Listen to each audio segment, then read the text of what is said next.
শীতের এই সময়টাতে বিকালের চায়ের আড্ডায় বাঁধাকপির পাকোড়া না হলে যেন জমেই না।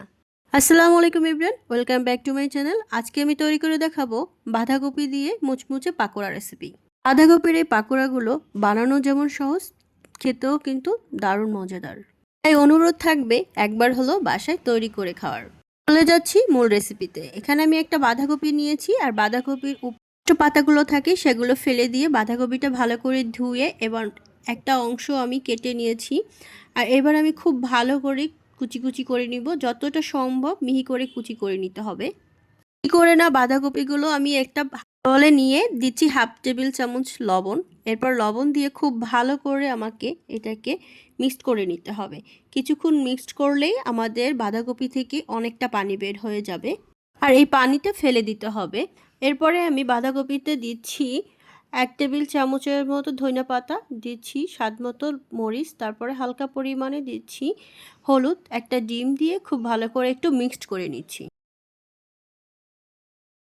করা হয়ে গেলে এখানে আমি 3 টেবিল চামচের মতো দিচ্ছি চালের গুঁড়া। চালের গুঁড়া যদি না থাকে তাহলে কর্নফ্লাওয়ার দিলেও হবে। এরপরে আমি দিচ্ছি 6 টেবিল চামচের মতো ময়দা। চালের গুঁড়া এবং ময়দার মেজারমেন্টটা ঠিক রেখে বাঁধাকপির এই পাকোড়াটা বানালে কিন্তু টেস্ট কিন্তু দ্বিগুণ বেড়ে যায়। এবার আমি খুব ভালো করে এই উপকরণগুলো একটু মিক্সড করে নিব।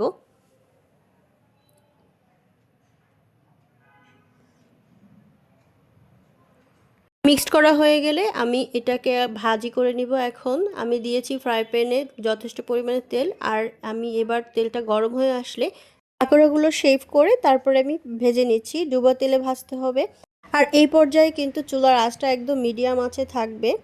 খুব বেশি একটা হিরে ভাজা যাবে না, এতে করে উপরের অংশটা পুড়ে যাবে, ভিতরে কাঁচা থাকবে। এবার পাকোড়াটা চুলায় দেওয়ার সাথে সাথে নাড়ানো যাবে না, এতে করে পাকোড়াটা কিন্তু ভেঙে যাওয়ার চান্স থাকে।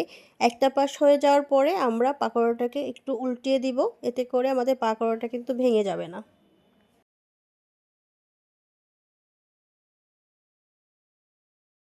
2 থেকে 3 মিনিট সময় নিয়ে আমাদেরকে এই পাকোড়াগুলো ভাজি করে নিতে হবে।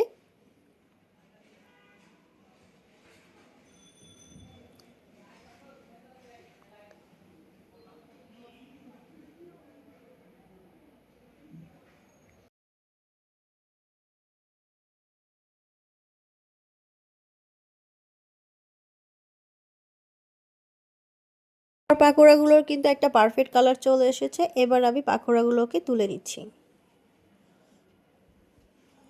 বাঁধাকপির পাকোড়াগুলো কিন্তু বানাতে একদমই সময় লাগে না, মাত্র 10 মিনিটেই কিন্তু বাঁধাকপির পাকোড়াটা তৈরি করে নেওয়া যায়।